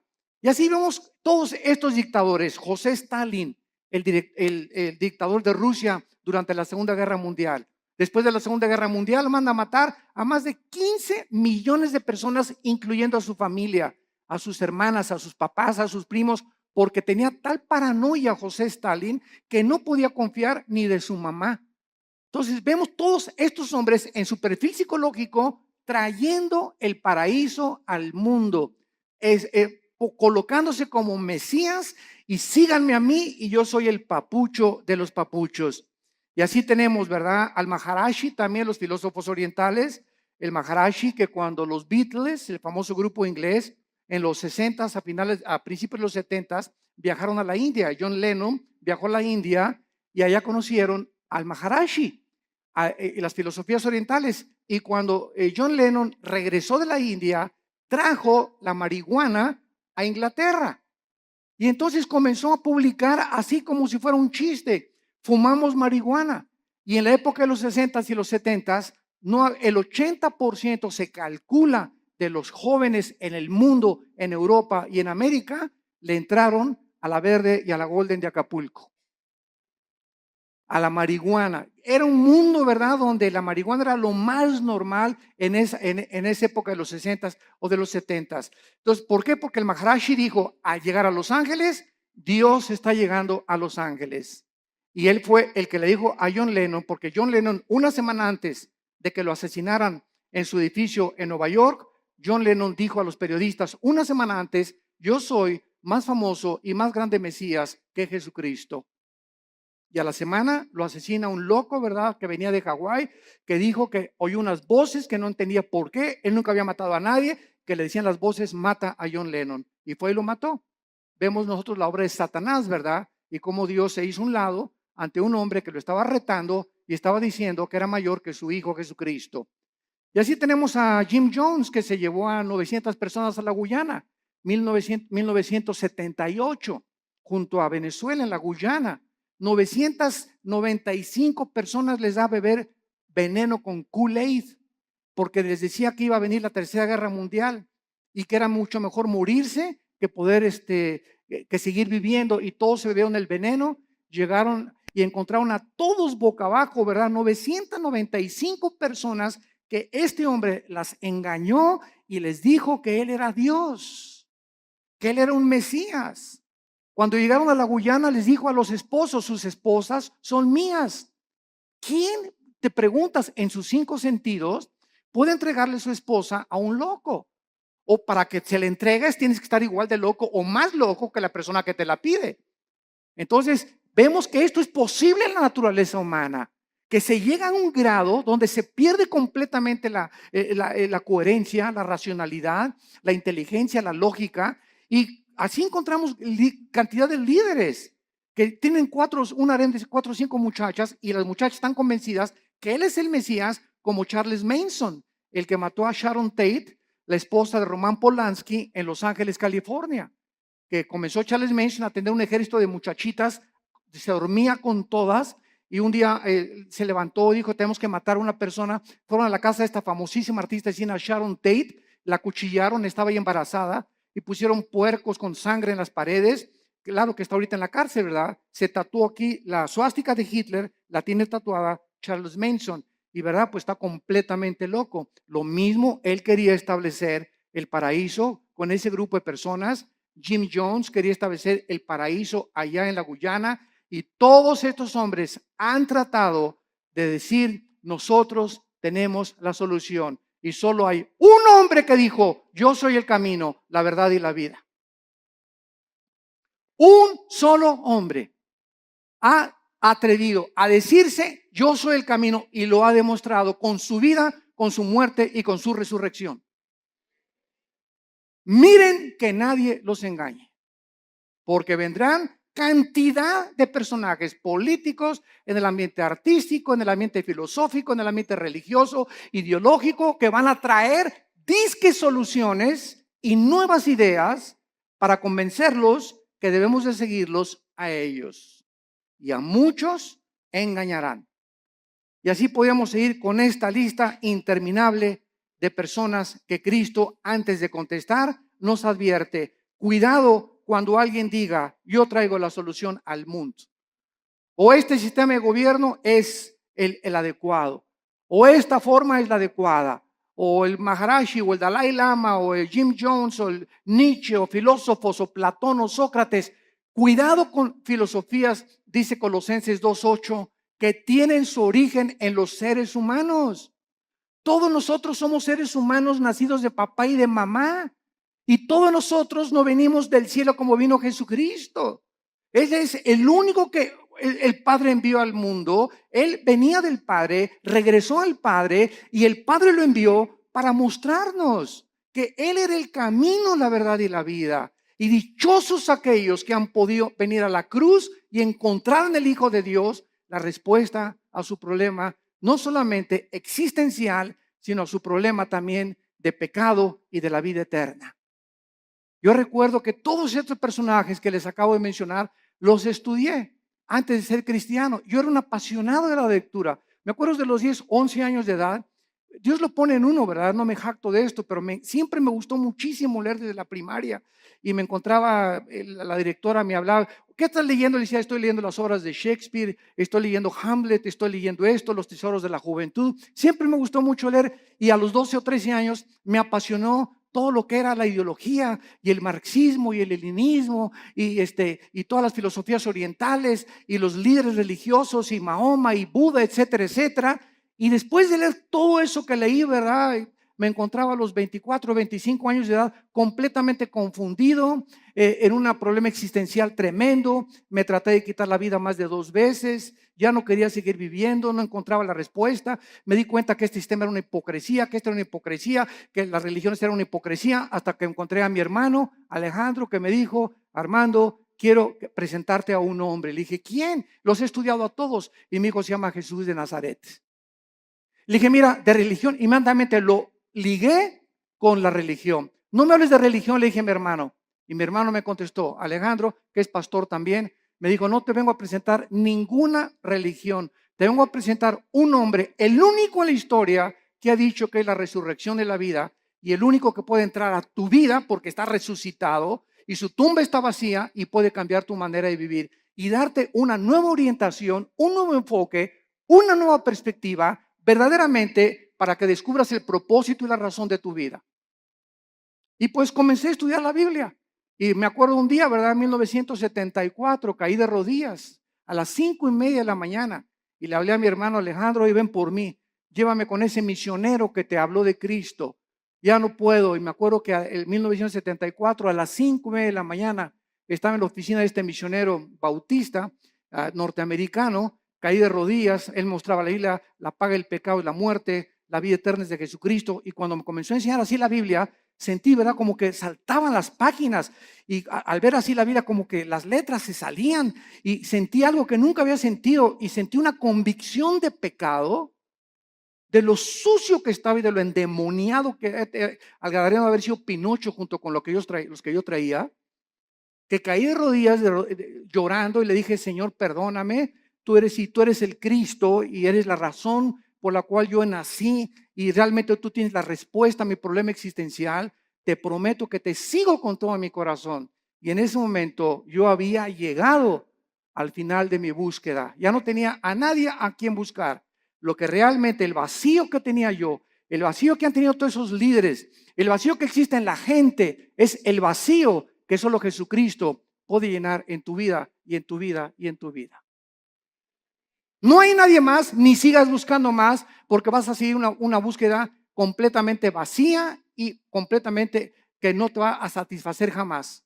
Cuando tú llegues a Jesucristo, has llegado al hombre que realmente tiene las respuestas a tu problema de dónde venimos, quiénes somos y a dónde nos dirigimos. Y es maravilloso, ¿verdad?, cuando estudiamos a Jesucristo, que venimos a estudiar una persona que nos da respuestas que trascienden completamente la lógica y la inteligencia humana. Y precisamente como él dijo: mis pensamientos no son vuestros pensamientos, ni mis caminos son vuestros caminos. Al venir a la Biblia nos estrellamos, chocamos con la mente de Dios, porque no es nuestra mente.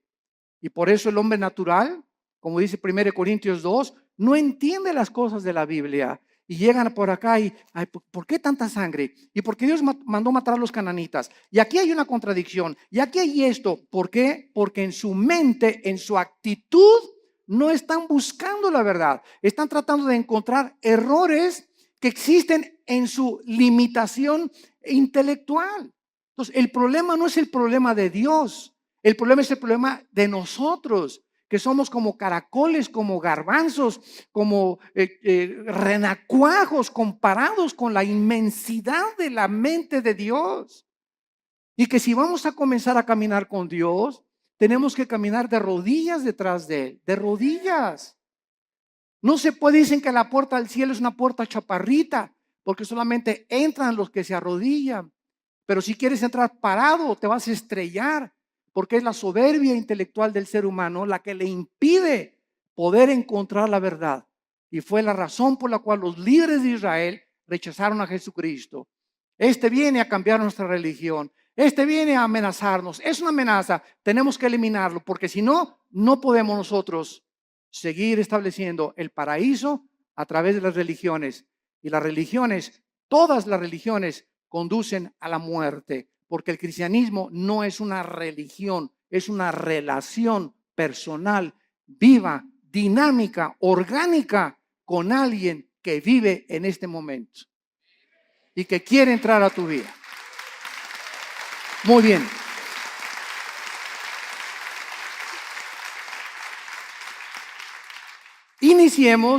Iniciemos ahora las respuestas a las preguntas 1 y 2. Que recordamos están relacionadas con la destrucción del templo. El Señor Jesús no contestó estas primeras dos preguntas en Mateo 24, pero lo hizo claramente en Lucas 21 y en Marcos 13 en cuanto a cuándo sería la destrucción del templo.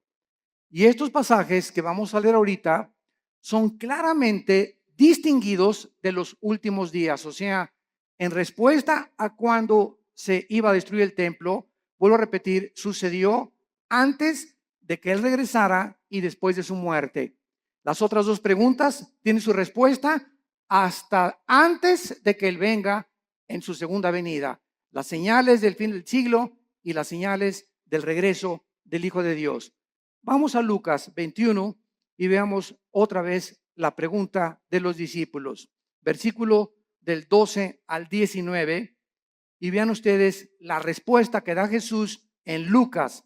No la dio en Mateo, la dio en Lucas esta pregunta. esta respuesta a esta pregunta. Lucas 21, del 12 al 19. Pero antes de todas estas cosas, os echarán mano y os perseguirán y os entregarán a las sinagogas y a las cárceles, y seréis llevados ante reyes y ante gobernadores por causa de mi nombre. Y esto os será ocasión para dar testimonio.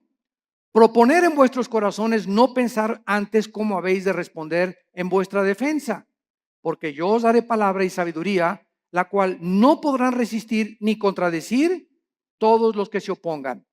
Mas seréis entregados aún por vuestros padres y hermanos y parientes y amigos, y matarán a algunos de vosotros, y seréis aborrecidos por todos por causa de mi nombre, pero ni un cabello de vuestra cabeza perecerá.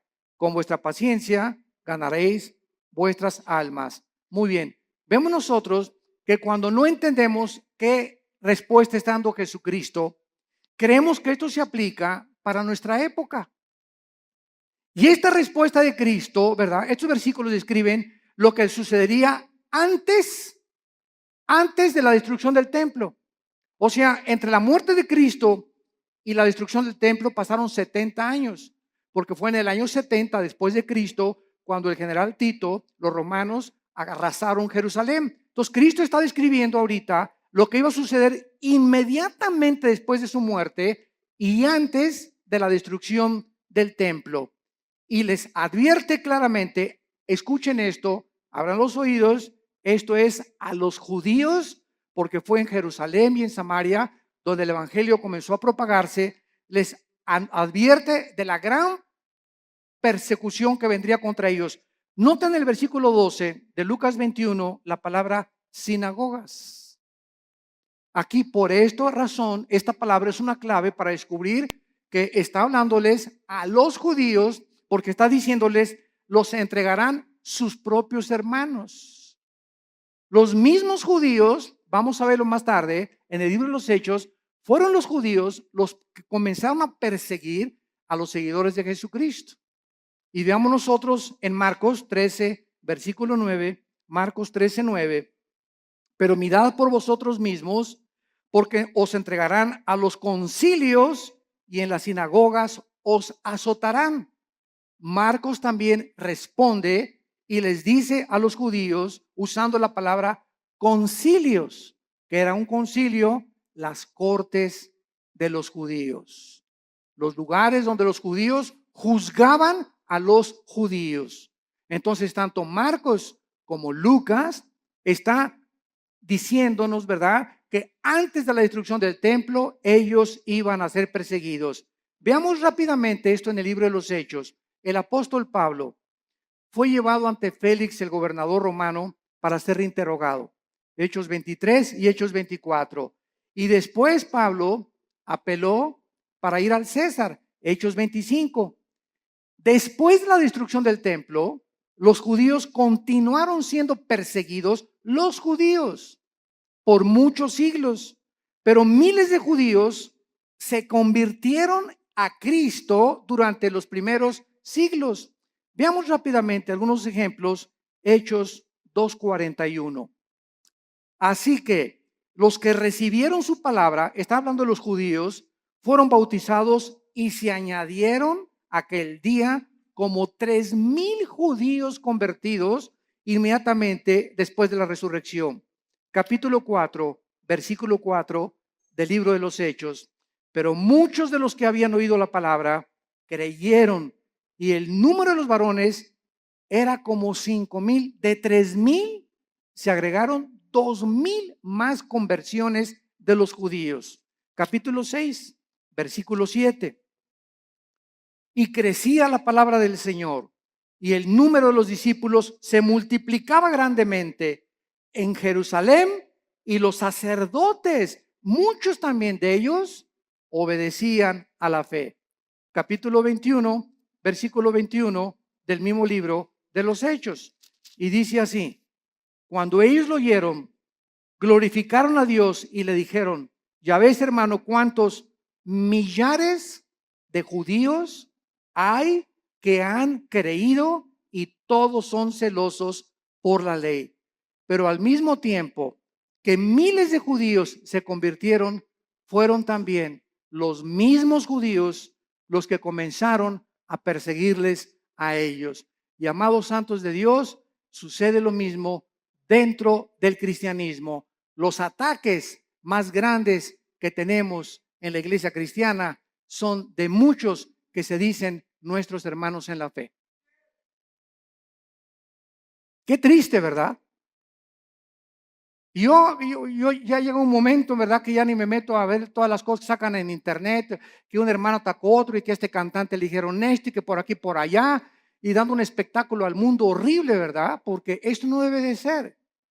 La ropa sucia se lava en casa y la regla es entre nosotros. ¿Tienes algo contra ese cantante? ¿Tienes algo contra ese pastor? No lo ventanees.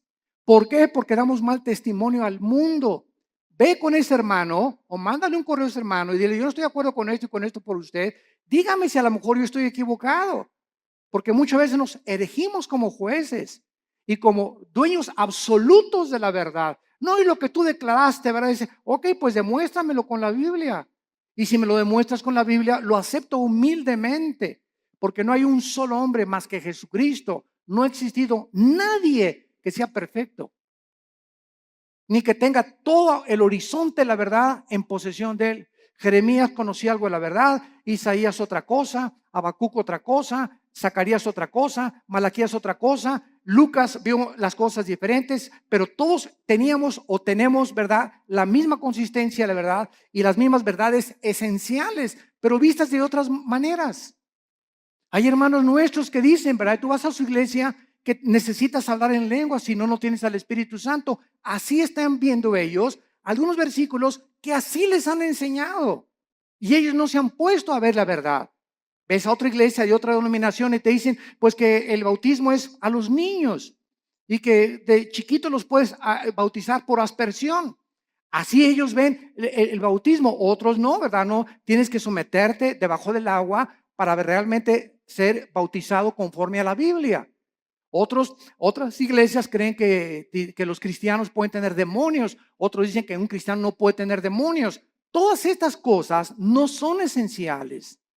No, o sea, el día que estemos en el cielo, me voy a encontrar un hermano que me dijo que yo que tenía que hablar en lenguas y va a estar conmigo en el cielo. Me voy a encontrar a los hermanos que creían que tenía demonios y a los que no creían que tenía demonios. Me voy a encontrar en el cielo a los que dijeron que el bautismo del Espíritu Santo es una experiencia subsecuente a la conversión, que después de que te conviertes necesitas el bautismo del Espíritu Santo. Aunque yo no creo eso, ¿verdad? Hay muchos que lo creen, pero me los voy a encontrar en el cielo. ¿Por qué? Porque eso no es lo que nos va a salvar. Lo que nos salva es la sangre de Jesucristo. La salvación por la gracia de Dios y que sin ninguna obra de la ley recibimos nosotros el perdón de pecados. Mientras tú creas estas verdades esenciales, estas demás cosas en las que estamos peleándonos, ¿verdad?, no son esenciales. Y es importante que todos tengamos otra perspectiva, porque así la tenían los discípulos. Pedro y Juan le dijeron un día a Cristo que caiga fuego del cielo y vamos a matar a estos infelices, ¿verdad? Los hijos del trueno, los hijos del Zebedeo les llamaron. Los otros discípulos no eran así. Pedro era arrebatado y Pedro era esto. Juan era todo lo contrario, todo calmado, todo tranquilo, retratado siempre en el pecho de Jesucristo, etcétera, etcétera. Tomás el Dídimo era agnóstico, ¿verdad? Y todo lo dudaba, pero ninguna de estas cosas les impidió que pudieran concentrarse, puestos los ojos en lo que es más importante, en Jesús, el autor y el consumador de nuestra fe. Muy bien. Y vemos ahora la otra pregunta en esta misma cuestionamiento que le hacen a Cristo. Ahora, ¿cuál será la señal de la destrucción del templo? Ya contestamos, ¿cuándo será? Cristo está diciendo, antes de que el templo se destruya, pasará esto y esto y esto y esto. Los van a perseguir, los van a echar de las sinagogas, los van a juzgar sus propios hermanos. Y ahora les voy a decir, ¿cuándo será esta señal? La historia nos confirma, esto es asombroso. La historia nos confirma que la Biblia es la palabra inspirada por Dios. Las profecías lo confirman, la genética lo confirma, la geografía lo confirma, la arqueología lo confirma, la antropología, la física, la química, la literatura y cualquier rama o cualquier disciplina que tú puedas estudiar confirma la veracidad y autenticidad de la inspiración del libro que tenemos estudiando en esta mañana. El levantamiento de los judíos contra los romanos ocurrió en el año 66 después de Cristo. Apúntalo. Ahí comenzó cuando los judíos comenzaron a tratar otra vez de liberarse del yugo de Roma, con la dramática derrota final en la famosa montaña del Masada. No sé cuántos de ustedes han ido a Jerusalén. Los que nos han acompañado en los viajes a Jerusalén, nunca dejamos a un lado Masada. Masada es una como montaña inmensa y nos suben por funicular. Nos suben por funicular y hasta allá arriba de Masada están los baños donde se bañaba Herodes, que tenía vapores y todo. Es como un cráter hasta arriba de la montaña. Y ahí los últimos judíos que fueron alcanzados por los romanos como no podían subir y hacer la guerra, los sitiaron, creo que fueron 4 o 6 meses, según el escritor romano Flavio Josefo y Plinio, que fueron escritores del primer siglo de la época cristiana. Y entonces los romanos los sitiaron y los dejaron morirse de hambre. O sea, pues ya se les acabó la comida, ¿verdad? Y se esperaron hasta que ya no tuviera nada. Entonces los judíos, para que los romanos no subieran y violaran a sus esposas y mataran a sus hijos, se suicidaron. Se cortaron todos, ¿verdad?, con la espada y encontraron a más de 900 judíos ahí muertos. Fueron los últimos judíos que resistieron al imperio romano.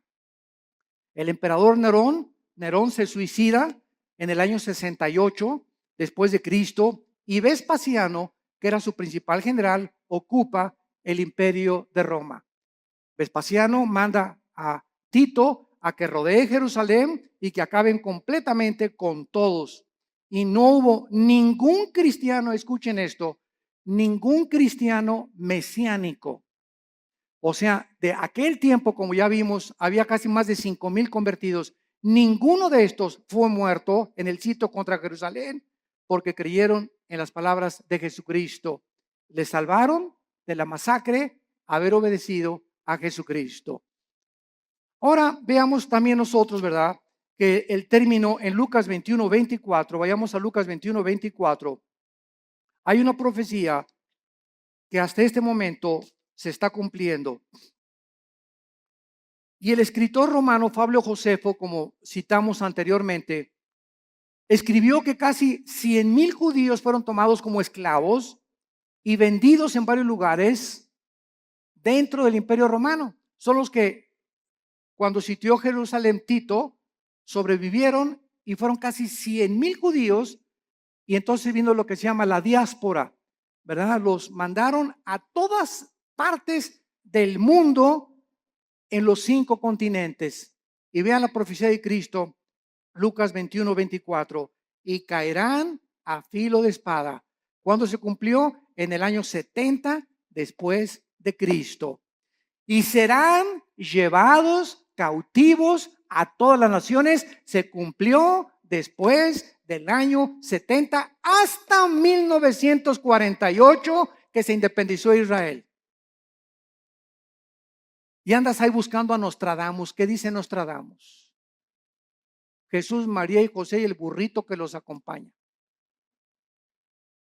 Cada cosa que Jesucristo profetizó, la historia lo confirma. Y escuchen esto, y Jerusalén, esto es asombroso, será hollada, o sea, pisoteada por los gentiles hasta que los tiempos de los gentiles se cumplan. El tiempo de los gentiles, esto es muy importante para los estudiantes de la Biblia. El tiempo de los gentiles designa un periodo en el cual los imperios no judíos, los imperios mundiales, tendrían el poder o el control de la nación de Israel, y comenzó el tiempo de los gentiles en el año 586 antes de Cristo, cuando el rey Nabucodonosor invade Jerusalén y se lleva al exilio a miles de judíos.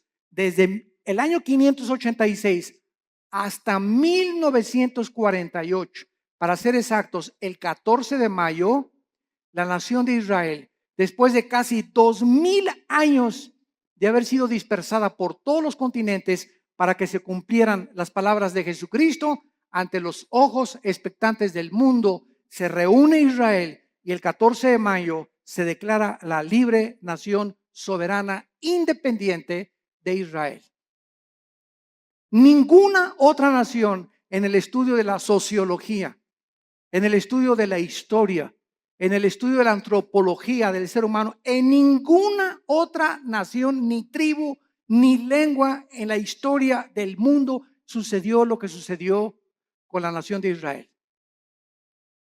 Ahora entendemos nosotros los estudiantes de la Biblia cuando nos preguntan, ¿y por qué Israel? Y ahí viene la envidia. ¿Y por qué este trae este carro? ¿Y por qué este trae esta casa? ¿Y por qué? Y la envidia nos corroe y la envidia siempre está, ¿por qué no tengo yo lo que esa persona tiene? Y sabemos la respuesta, simplemente porque Dios escogió a Israel para que los ojos del mundo se concentraran en esta nación y pudiéramos ver nosotros, esta generación que ahorita está escuchando estas palabras, que somos la generación le llaman en inglés los baby boomers, los que nacieron del 45 más o menos a nuestros años, o los del 70 o 70, 80, o naciste en los 90, etcétera. Pero tú eres testigo de que en el 48 Israel regresó conforme a profecías de hace 2500 años y las palabras de Cristo hace 2000 años. Entonces, esta es la razón por la cual Dios escogió a Israel, no porque sean más inteligentes, ni simplemente para que se concentraran las profecías de los últimos tiempos y nosotros, los estudiantes de la Biblia, los que estamos buscando qué tiempo estamos viviendo y en qué generación nos encontramos y cómo debemos de vivir en estos tiempos, ver que Israel es el termómetro de Dios. Israel es el termómetro de Dios. Y todo lo que sucede en Israel físicamente sucede en el mundo espiritual. Y así como Israel está siendo ahorita amenazada, nunca en la historia, desde hace 2000 años, la iglesia se había visto tan amenazada como en el siglo XXI.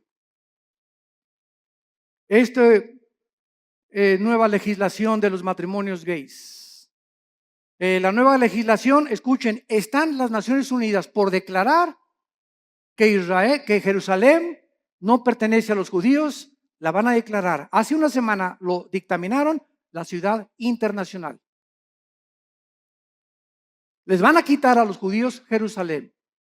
El Papa acaba de reconocer, Francisco acaba de reconocer a Mahmoud Abbas, el líder del grupo terrorista más grande en el Medio Oriente después de ISIS, que es el ángel de la paz.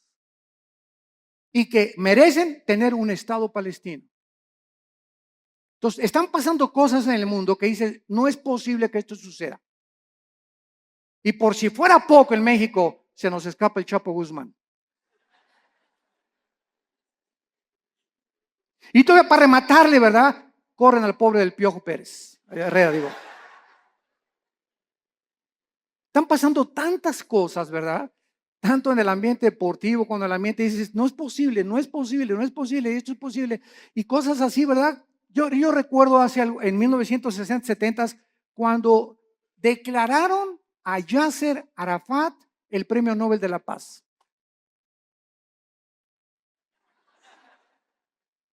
¿Cómo es posible que al más grande líder terrorista, que en 1972 mató a más de 15 atletas judíos en Berlín, en las Olimpiadas en Múnich, en Berlín, en Alemania, ¿cómo es posible que lo hayan declarado el Premio Nobel de la Paz? ¿Cómo es posible que ayer perdió la América? Es otra cosa, ¿verdad? Después nos peleamos por eso. Bueno, vemos entonces claramente que Jesucristo está hablando claramente y ahora va a contestar las preguntas 3 y 4. Vamos a Mateo otra vez y vemos nosotros en Mateo que en respuesta a estas preguntas, Cristo comienza a describir varias señales que aparecerán antes de que Él regrese. Como guerras a gran escala, pestes, hambres, terremotos, martirio de creyentes, falsos profetas, odio y poco amor entre los cristianos. Mateo 24, versículos del 4 en adelante. Respondió Cristo, mirad que nadie los engañe. Ya vimos esta advertencia detenidamente, porque vendrán muchos en mi nombre diciendo yo soy el Cristo, Oirán de guerras y rumores de guerras. Aquí nos detenemos rápido. Todo esto lo vamos a examinar con muchísimo detalle. Y vamos a ver cuántas guerras ha habido. Porque muchas, no, guerras siempre ha habido. Muy bien, estoy de acuerdo contigo. Pero nunca hasta el siglo XX se formó la Primera Guerra Mundial. 1914-1917. No fue hasta el siglo XX. Y años después, en 1939 al 45, la Segunda Guerra involucra a las naciones del mundo. Y de la Segunda Guerra Mundial a nuestros días, que se formó la famosa Naciones Unidas para tratar de impedir bombas atómicas, como las que soltaron en Hiroshima y en Nagasaki en 1945, ha habido más de 350 revoluciones y golpes de Estado. Y ahorita el mundo se encuentra al borde de una guerra nuclear. Con nuestra tecnología y nuestros estudios científicos y el ateísmo y toda la soberbia del hombre, nos encontramos al borde de nuestra propia autodestrucción. Y si no lee el periódico de ahorita, el Reforma, el de mañana, que ya comenzó la Guerra Fría, Rusia está mandando aviones bombarderos rodear Canadá y Estados Unidos. Estados Unidos mandó hace 2 semanas 235 tanques a Ucrania y a Crimea. Están mandando ahorita F-16 y F-22 también a Europa, porque creen que realmente Putin va a tratar de apoderarse de Estonia, de Eslovenia, de Lituania, para poder conquistar todo el sur de Europa y comenzar a expandir su poderío. Y como Putin apoya a Irán, y detrás de ellos está la China, y son los 3 principales miembros del Consejo de Seguridad de las Naciones Unidas, el mundo se encuentra ahorita bajo estas 3 naciones. Estados Unidos es un cero a la izquierda ya completamente. Europa no puede intervenir porque el gas de Rusia, que provee el 65% a Europa, dependen del gas, dependen del petróleo del Medio Oriente. Y en el Medio Oriente, Irán, Rusia y China se encuentra ahorita la amenaza contra el mundo occidental, Europa y las Américas. Hay un vacío de liderazgo en el mundo. Una vez que Estados Unidos ha caído, ya no va a haber ninguna nación que defienda a otra. Queda la OTAN, la Organización de Países del Atlántico del Norte, para defender a algunas naciones. Las que no están en la OTAN no tienen con qué defenderse. Y está el mundo ahorita hirviendo ante la naturaleza humana, contestando la pregunta en Santiago 4, 1 y 2. ¿De dónde vienen las guerras? Dice Santiago 4, versículo 1 y 2, de las pasiones dentro de nosotros que combaten. ¿De dónde viene tu envidia por tu vecino? ¿De dónde viene tu envidia por los ricos? ¿De dónde viene la envidia o el desprecio de los ricos hacia los pobres? ¿De dónde viene el racismo? ¿De dónde vienen todas esas pasiones dentro de nosotros que son la soberbia, la ambición? Todas esas cosas que son negativas al alma y que te enferman en la mente porque estás viendo distorsionadamente la perspectiva humana. ¿De dónde viene? La Biblia nos da la respuesta: del pecado. De esa fuerza maléfica que está dentro de nosotros y que tiene que ser dominada únicamente por el Espíritu Santo. Y mientras tanto puedes ir a Alcohólicos Anónimos, Neuróticos Anónimos, Marihuanos Anónimos, al psicólogo, al psiquiatra. Puedes hacer todas las panaceas que estés buscando para poder encontrar que le quiten la locura a mi hijo, que cambien la marihuana a mi hija, que mi hija no sea prostituta. Podemos ir a buscar miles de cosas. No hay nada en el mundo más que la sangre de Cristo que cambia el corazón humano. Todo lo demás son panaceas y esfuerzos inútiles de poder transformar al ser humano en un ser altruista, amable, considerado, perdonador, sin envidia, sin ambiciones, sin avaricia. Solo Cristo puede hacer este milagro en el corazón de los seres